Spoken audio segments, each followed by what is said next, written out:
Eh bien bonjour à tous messieurs, dames, j'espère que vous allez bien. Nous sommes le 28 décembre 2023, les marchés européens ont tous clôturé. En revanche, Wall Street est toujours en train de tourner forcément, puisque je fais cette review un peu tôt, on est aux alentours de 19h. Le CAC 40 qui a fini en baisse, moins 0,48%, on est à 7535 points. L'Eurostox, on est à moins 0,31, 4514 de DAX. Moins 0,24, 16 701. Le FTSE qui fait à moins 0,03, toujours dans le rouge, 7 722. Pour l'instant, le Dow Jones est en hausse de plus 0,21%, 37 734 points. Le Nasdaq plus 0,20, 15 129. Et le Nikkei 225 qui a clôturé dans le vert, moins 0,42. On est à 33 539 points. Le pétrole Brent qui s'affaisse 78,58$, moins 0,96%. Le 11 d'or 2072,50$, moins 0,25. L'euro USD à 106$. Le Bitcoin 42 474$. L'euro API qui grappille plus 2,68 sur le palmarès du SRD. Ce SI Magotag plus 2,22. Beneteau plus 1,80. Au niveau des plus fortes baisses, on a BIC Société qui fait un moins 1,80, Veralia moins 2,56 et Telstat qui perd moins 2,82. Alors aujourd'hui, bon forcément, vous le savez, je vous l'ai fait une review hier. Voilà, on est toujours dans cette trêve hivernale entre Noël et Nouvel An, donc forcément très peu d'activité. D'ailleurs, il n'y a pas eu d'énormes nouvelles puisque voilà, hein, on a clôturé l'année. Grossièrement, on se focalise sur 2024. L'actu qui a fait un peu bouger les marchés, et je le dis ça entre grosses parenthèses, c'est effectivement le fait que Total Energy, qui est un poids lourd du CAC 40, est passé en baisse, notamment à cause de la baisse du pétrole. Et oui, effectivement, là vous voyez, on était à 79$, pratiquement 80$ je crois de tête hier. Le baril, et écoutez, ça a changé effectivement, puisque les réserves de brut ont augmenté 1,84 million de barils sur la semaine. Donc forcément, écoutez, ça a été un stock qui est beaucoup plus fort que ce qu'on attendait. C'est une hausse effectivement du stock de pétrole au niveau des États-Unis de la semaine dernière, et ça pose problème. Pourquoi? Puisqu'on avait déjà tout un élan au niveau de l'OPEP pour essayer de faire remonter le Brent au-dessus des 80$. Je vous rappelle les dernières réunions de l'OPEP+, avec l'Arabie Saoudite qui était là en train de dire nous ce qu'on veut c'est un baril de Brent qui remonte à plus de 90$. Du coup on va essayer de réduire la quantité de barils de mise en circulation. Le problème, c'est que les marchés ont analysé ça, les investisseurs ont analysé ça et ils ont dit non, attendez, ça fait 3 fois que l'OPEP, que l'Arabie Saoudite, etc., essayent de nous faire le coup. Ils vont pas pouvoir encore solder, ils vont pas pouvoir encore réduire la quantité, c'est pas possible. Donc, du coup, ils n'ont pas cru du tout en la promesse de l'Arabie Saoudite, ce qui a fait que le pétrole a tapé les 72$ le baril.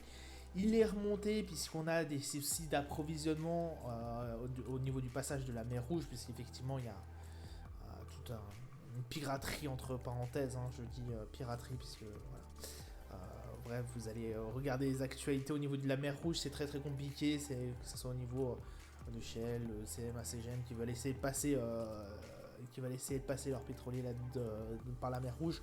Ils se font on va dire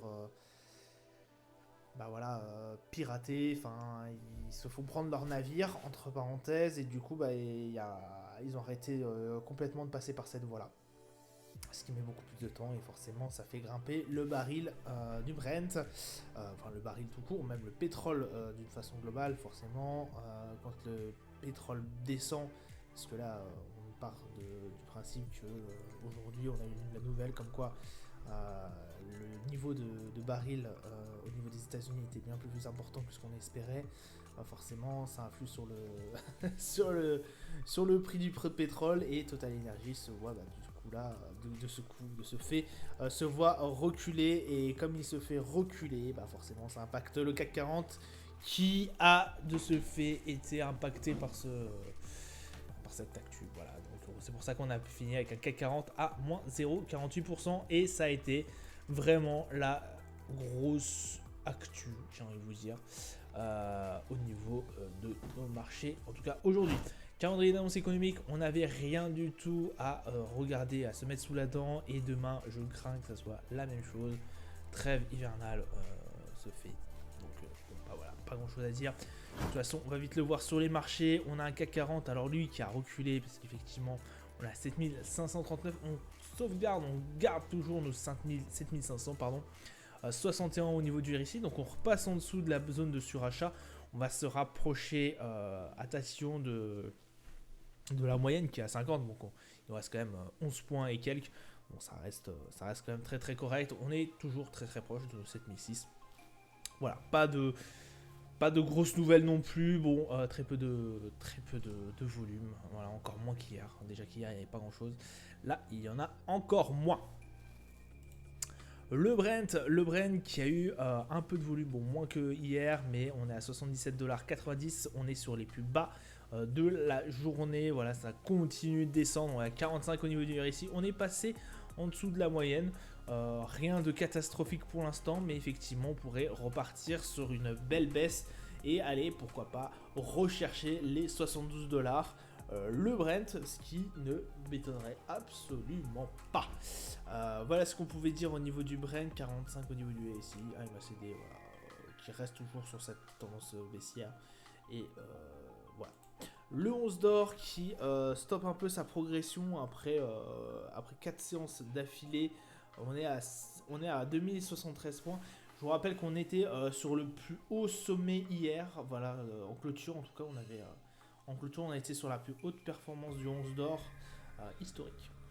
63 au niveau du RSI, à MACD, voilà, qui reste toujours sur une belle tendance haussière. On a failli encore regagner, on a fait, alors pas un plus haut historique, parce qu'effectivement on a eu un plus haut historique qui a dépassé les 2140 je crois.